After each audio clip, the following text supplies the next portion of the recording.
Trump, qui n'est pas encore président, qui n'est pas encore à la Maison-Blanche. Et donc, M. Trump, il a déclaré qu'un certain État n'utilisait pas le dollar, les États-Unis introduiraient des sanctions contre ces États qui ne vont pas utiliser le dollar. Il s'agit de la première menace à l'égard de ces pays. Auparavant, les États-Unis, ils punissaient certaines banques, mais c'est la première fois qu'ils disent qu'ils vont sanctionner les personnes et les entreprises qui ne vont pas utiliser le dollar. Nous savons tous que les Américains, ils considèrent ce sujet comme très délicat. Ils pensent que le dollar constitue la force des États-Unis. Ils pensent que s'il n'y a pas de dollar, l'économie américaine va s'effondrer. Et ils comprennent que le dollar, il apporte des bénéfices à l'économie américaine. Et cela, la non-utilisation du dollar va saper la confiance dans ces entreprises, en les États-Unis. Et par contre, vous devez créer des nouvelles structures pour renoncer au dollar. Qu'est-ce que vous faisiez dans le cadre des BRICS en ce sens? En fait, l'utilisation du dollar en tant que devise internationale n'apporte pas beaucoup d'argent dans le budget des États-Unis. Le dollar apporte beaucoup d'argent dans le budget américain. Il a apporté 10 000 milliards de dollars dans le budget américain. Cette utilisation apportée. Donc 10 000 milliards de dollars, il s'agit d'une somme qui est très importante.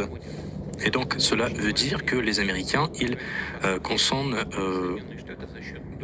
plus qu'ils produisent. Et donc les États-Unis, en utilisant le dollar, ils continuent à exploiter les économies du monde entier pour leurs propres bénéfices. Et je suis d'accord avec ce que vous avez dit. Vous avez également dit que le président Trump a voulu introduire des sanctions contre les pays qui ne vont pas utiliser le dollar. Autant que je comprenne, il ne l'a pas dit. Mais autant que je comprenne,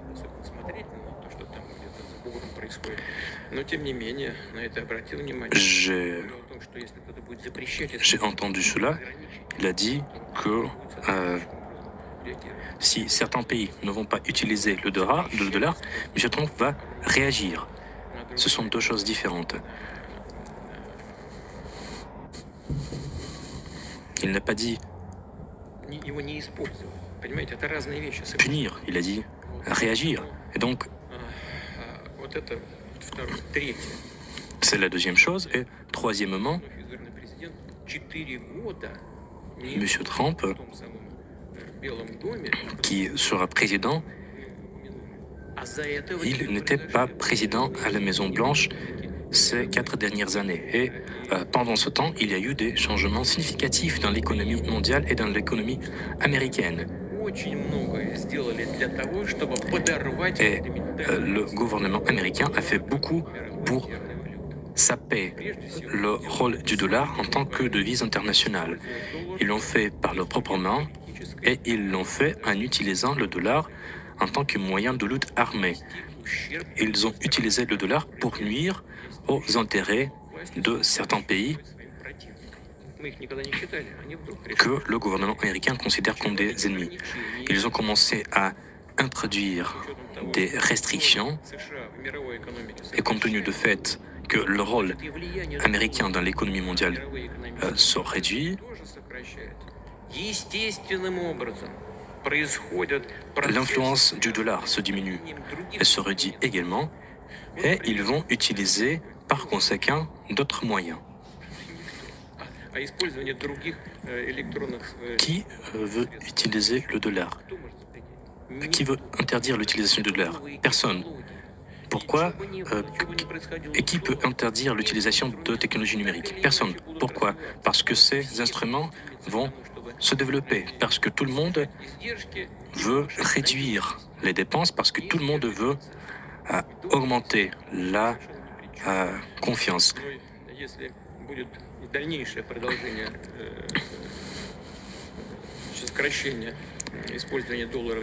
Et si le monde va poursuivre la non-utilisation du dollar, cela va saper la puissance économique des États-Unis.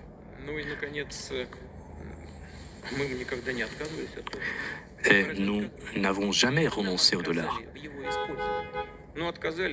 Ce sont les États-Unis qui ne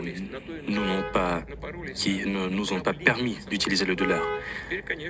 Et aujourd'hui, à cause de cela, ils ont des problèmes. Ils doivent réfléchir à leurs actions, à leurs mesures qu'ils vont prendre après. Cela est dû à leur arrogance dans le domaine économique notamment. Et il faut comprendre les processus qui se passent aujourd'hui dans le monde et il faut, compte tenu de ce fait, il faut mener une politique économique dans le monde. Regardez ce qui se passe. Les États qui sont alliés des États-Unis, ces pays, ils diminuent leurs réserves en or et leurs réserves en dollars et leurs réserves en euros. Et ces 10 dernières années, cette réduction a été de 13%. Il s'agit d'un chiffre très important et cela se passe d'une manière naturelle. Et personne ne pourra le changer, notamment à l'aide de sanctions et à l'aide de moyens qui sont destructeurs. Merci. Dites-lui qu'il soit plus prudent. C'est une personne qui n'a pas besoin de mes conseils. Secteur 4.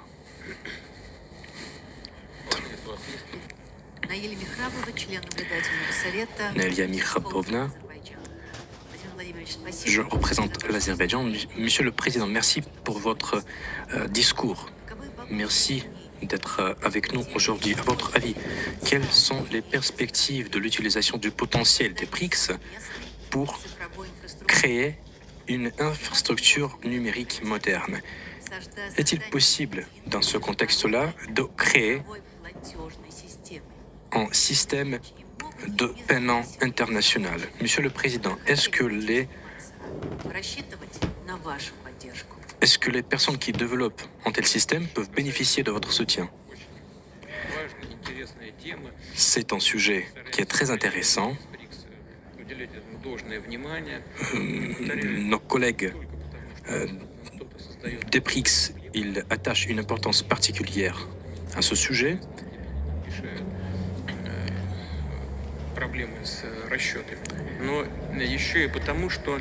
Et cela est intéressant et important parce que l'économie mondiale se développe et nos relations se développent. Et moi, quand je répondais à la question de votre collègue, nos relations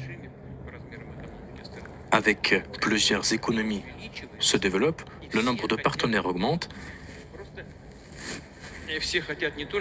et tout le monde veut avoir non seulement des moyens sûrs de règlement monétaire, tout le monde veut que ces moyens soient modernes, que ces moyens renforcent la souveraineté économique. Et cela nécessite l'utilisation de technologies modernes, de technologies numériques, et nous allons le faire. Mais il ne s'agit pas de créer des systèmes de paiement numériques. Nous, dans le cadre des BRICS, nous avons proposé à nos partenaires, et nous soutenons une telle décision, nous soutenons la création d'une plateforme d'investissement dont une partie sera consacrée au règlement financier. Et là, qu'est-ce que nous faisons? nous nous sommes mis d'accord de créer un groupe de travail sur la base de la Banque du développement des BRICS. Ce groupe est en train d'être créé. Nous en avons parlé à Kazan avec les représentants de la République populaire de Chine, avec les représentants de l'Inde, du Brésil. Nous en avons discuté avec tous les partenaires et tout le monde est d'accord. Nous voulons créer une plateforme numérique qui permettrait d'investir dans des marchés prometteurs d'Asie et d'Afrique, et ce, d'une manière fiable, d'une manière qui soit indépendante de l'inflation et d'une manière qui permettrait aux banques centrales de réagir immédiatement au processus qui se développe dans le cadre de notre organisation. Si nous avons des problèmes, nous pourrons utiliser ces mesures.